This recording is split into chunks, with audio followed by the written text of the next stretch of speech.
He what? He would want over 1 million evacuated. Do they even have the ships for that? No, I don't know either. Well, okay, what's the plan if they can't pull it off? They don't have one. Okay, no pressure then. Yeah. January 21st, 1951. UN forces are finally starting to look like themselves once again, but this is a war, and to win it, you're gonna have to eventually attack your enemy.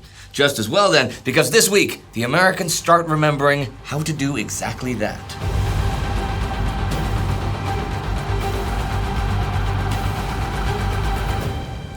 I'm Indy Neidell, and this is the Korean War. Last week, UN forces scrambled to contain a North Korean, KPA, push in the east. This they managed to do, and the week ended with the KPA attacks fizzling out. 8th Army Commander Matt Ridgway even had the confidence to begin preparations for a minor counterattack scheduled for this week. Also this week, Ridgway gets a chance to meet face-to-face with U.S. Army Chief of Staff Lightning Joe Collins. Collins visits Tokyo first and meets with UN Forces Commander Douglas MacArthur before heading to Korea and meeting Ridgway in Taegu. In the meeting with Mac, Collins reaffirms U.S. commitment to fight the war to its conclusion unless the existence of the 8th Army is in danger or the security of Japan is jeopardized. 8th Army is still technically responsible for that. U.S. President Harry Truman, it turns out, has some serious demands as part of any evacuation plan from Korea. 8th Army would have to be pulled out, of course, but he also would want the South Korean, or ROK, armies evacuated, and the South Korean government, and their families, and the ROK police force. Basically, anyone who could expect summary execution if the communist forces annexed the South. This is well over 1 million people total. So any evacuation would have to be well planned and flawlessly executed, or things could get real messy real quick. When he gets to Taegu, Collins informs Ridgway about this. Ridgway approves of the idea in principle, but of course hopes it won't come to that. Actually, the news that he has for Collins is quite positive. The Chinese Communist forces have not been pushing him that hard lately. They seem to be having logistical and morale issues, and the renewed North Korean threat has been contained in the east. In contrast to what Collins and company have been expecting, this is a pleasant surprise. The conversation then turns to the men Ridgway has at his disposal. He tells Collins straight up that he can't go on a full offensive with the current lineup of generals. This is not entirely a criticism of his subordinates' competence, though.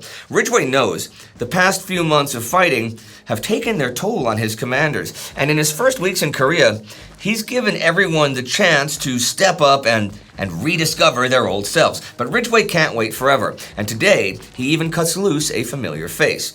U.S. 9th Corps Commander John Coulter. Coulter has served in Korea since the earliest days of the UN mission, as we've seen. And Ridgway wants to make clear, this is not a punishment for Coulter, nor a demotion. Rather, it's only that a new Corps commander, unburdened by the struggles of the past few months, is needed on the ground. Ridgway recommended Major General Bryant E. Moore, who had served under him in Europe, and whom he knew to be a man who would keep his feet on the ground and turn in a splendid performance at the same time. He planned to give General Moore the 9th Corps and to move General Coulter to 8th Army Headquarters as Deputy Army Commander, responsible for maintaining liaison and representing Ridgway in dealing with the ROK government. In evidence that this change was no derogation of Coulter's professional competence, Ridgway recommended that he receive his 3rd star. Collins approved both recommendations. More should arrive towards the end of the month. The artillery units Ridgway wants are also coming, but that could take more time. But that's not going to stop him from testing his opponent now that they've stopped pushing. Last week, Ridgway issued new orders to U.S. 1st Corps Commander Frank Milburn to prepare for a modest attack, more of a recon in force, to begin this week on the 15th. The main advancing force will be a single U.S. regiment backed by a battalion of tanks with engineer and artillery support, and all the air cover the U.S. can put into the sky. They are to attack towards the Suwon-Osan area, and basically just see what they find. There isn't really any plan to hold on to land that they advance into. Ridgway just wants to test the Chinese and see what they've got south of the Han River before he considers a more serious push. The regiment chosen for the job is the 25th Division's 27th Infantry, the Wolfhounds.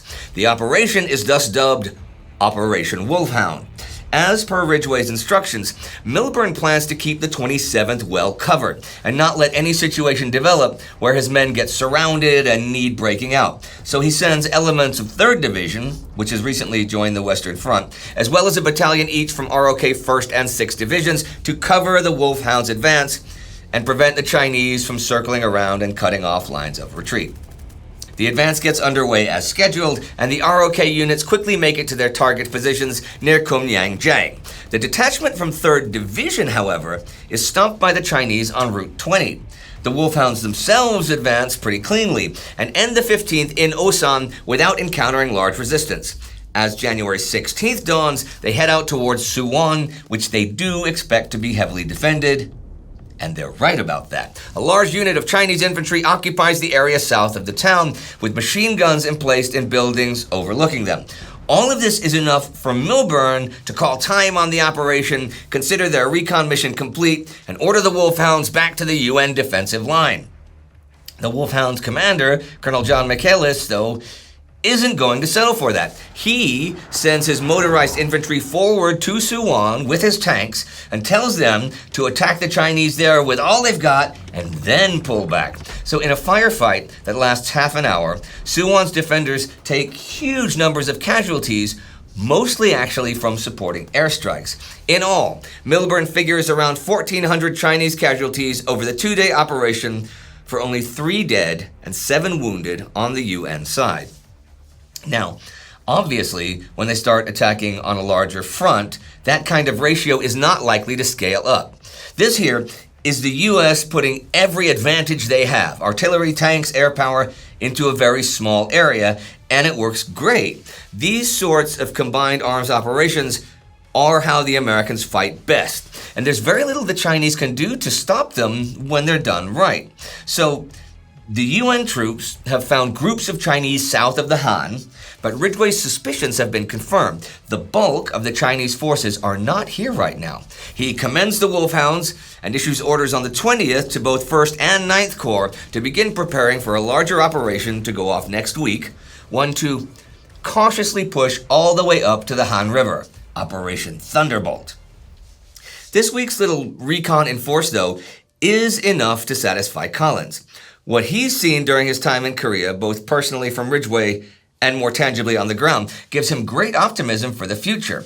After his meeting with Ridgway, he tells eager reporters at a press conference on the 15th, "As of now, we are going to stay and fight." Ridgway's infectious confidence, which has motivated his men and officers the past few weeks, seems to be having the same effect on his superiors. In Washington, the Joint Chiefs of Staff and President Harry Truman breathe easy for the first time in a while. Things are at least looking stable. Collins attributes this change in mentality to Ridgway alone. On the 17th, Collins returns to Tokyo and goes through his report with Douglas MacArthur. MacArthur, who as recently as the 10th of January had described his military position in Korea as untenable, now agreed that the situation had improved enough to permit his forces to hold a beachhead in Korea indefinitely. But he reiterated his strong belief that the issue of whether to evacuate Korea was a purely political matter and should not be decided on military grounds. The issue, of course, really had been resolved, and on a military basis. 3 days later, MacArthur visited 8th Army headquarters for the first time since Ridgway had assumed command. At a press conference there, he confirmed the decision to stay. "There's been a lot of loose talk about the Chinese driving us into the sea," he told reporters. "No one is going to drive us into the sea." For the first time in, well, a long time, everyone in the American chain of command seems to be on the same page. Now, if they can achieve that with their allies, things will be looking very positive indeed. That is easier said than done, though, because back in the US and at the UN, things are heating up over Britain's diplomatic shenanigans. As U.S. Secretary of State Dean Acheson correctly predicted last week, the peace principles put forward by the UN Ceasefire Committee are rejected by Mao's Communist China. So that's the issue resolved, and the UN forces can now show the kind of united front the Americans want, right? Well, not exactly. I mean, it's never quite that easy. India doesn't want to give up on the idea just yet, and that throws Britain back into a difficult situation. See, British Prime Minister Clement Attlee has both foreign policy implications and domestic politics to think about here. There are two major things which concern him right now. The first is whether he can trust the Americans with the diplomatic mandate British support would hand them. See, the British suspect that pro-war personalities in the US who want the war expanded to the Chinese mainland are trying to manipulate the situation on the ground. Douglas MacArthur has been a particular point of suspicion for them the past few weeks. The more the UN forces retreated, and the more MacArthur advised evacuation, the more the British became antsy of what the US might do on the Chinese mainland if pushed further. Now with Ridgway making these small but solid gains, that worry is slowly fading, but Attlee still wants to see this continue for a while longer before he'll be fully satisfied. The other issue is that some recent events have really damaged the British public's perception of the war. The Chinese intervention is a big one, but there's something else too. The gruesome actions of South Korean President Syngman Rhee's internal security forces. On the 15th of December, just as the war was going sour, there was a mass execution within the British brigade lines at Seoul. The troops were outraged by the method of killing and by the fact that women were amongst the victims. They also claimed that children were involved, although this was later officially denied. This criminal activity received wide publicity, and one soldier wrote to Bevan complaining that the UN should be fighting against such things. He was now wondering which side was right in Korea. British Foreign Secretary Ernest Bevin, and by extension the whole Foreign Office, are concerned that reports like this might drive a wedge into Anglo-American relations. In response to this, the US and the UN do put pressure on Rhee to stop the mass killings. Rhee reluctantly agrees to review the policy. The UN reports that little will probably change, and Rhee's government will likely continue the executions behind closed doors. For the British and American governments, though, that's good enough. Their primary concern, for better or for worse, is preventing publicity that could undermine support for the war. But the upshot of all this is that there are still issues to be resolved before Britain and America can come to an agreement about how to proceed diplomatically. The two nations right now are basically codependent for different reasons. The US is relying on Britain's support to legitimize its actions in Asia and in Europe. And Britain, still spent after World War II, is relying on American financial aid to rebuild. They will have to find a compromise, and they'll have to find it soon. Back over in Korea, though, the fighting doesn't wait for UN resolution. U.S. forces backed by the French battalion fight elements of the KPA 5th Corps around Wonju in the Central Corridor. And this week, the KPA are forced to back off. The firepower of heavy artillery with air support on the UN side is once again proving that when units get bogged down in combat, it's the UN that has the advantage. Most of the Chinese and North Korean victories in this war have been the short, sharp battles where they can get on top of their foes rapidly and conclude the fight in a few hours. The penetration to 10th Corps' right is also slowly chugging to a halt. 10th Corps Commander Ned Allman has been fighting a little war of scorched earth there, understanding the supply and attrition issues the North Koreans must be facing. He orders buildings destroyed ahead of the KPA advance, has his men aggressively patrol and keep them engaged, never giving them a moment's rest. After a while, this starts to drain the would-be infiltrators. They lack ammunition, food and shelter. The troops are getting sick and tired. KPA formations encountered towards the end of this week start to look ever more like the guerrillas they were back in November and December, rather than reformed regular units. More and more UN units are also entering the sector and containing the enemy breach. The 187th Regimental Combat Team has been in position near Hamchang for a couple of weeks already, and the ROK 3rd Division is now the ROK 3rd Corps Reserve near Chunyang. With U.S. 1st Marine Division still holding the road south and Almond's main battle lines to the west, the breach is essentially surrounded, and KPA 2nd Corps Commander Cho Wei-hyun is on the verge of calling a full retreat. The whole operation has caused huge losses for the North Koreans, with many units now fielding less than half of the manpower they rushed into the breach with. So, ahead of Ridgway's first major operation in Korea, the East appears to be stabilizing, and the Chinese seem to be having troubles in the West. And these we shall discuss more when I return next week, for that is it for this week of the war. The political maelstrom going on above seems to be calming down-ish, and the Wolfhounds have become the first UN unit to advance with purpose since Ridgway's arrival. They certainly won't be the last, though. Ridgway means to go forward, and that's no longer looking like a fanciful prospect.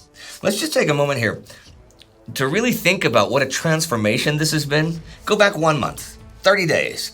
30 days ago, Ridgway hadn't even been offered this command. MacArthur was talking about evacuations and atom bombs, and 8th Army could barely look their foe in the eye, let alone bring the fight to them. If you had told me then that 1 month later we'd be seeing and hearing the things that have happened this week, I'd have not believed you. Who would have? But I guess the situation 1 month ago seems as absurd now as today's situation would have back then. It really goes to show things can change very quickly in modern war. And this is modern war. And the deadliest weapons can wipe out millions in seconds. So if things had deteriorated further, what could the consequences have been? A third world war? Millions of dead Chinese and North Koreans? The weapons of modern war have changed the rules of the game, and a premature or an impulsive move at the wrong time can yield results more severe than at any other time in human history. And in the world of 1951, that is a frightening thought. But I shall continue this coverage of the war through as much of 1951 as it lasts, or even beyond if that's the case. This is thanks to the Time Ghost Army, for it is the Army that allows us to do what we do. Dan Will is the Army Member of the Week for this channel, and these are the newest commissioned officers. You can join the... No, they're over here. You can join the Army at timeghost.tv or patreon.com to be part of all this. And if you missed our mini-series on the Battle of Prokhorovka, which has been running on our World War II channel these past weeks, you can check that out right here. Do not forget to subscribe. See you next time.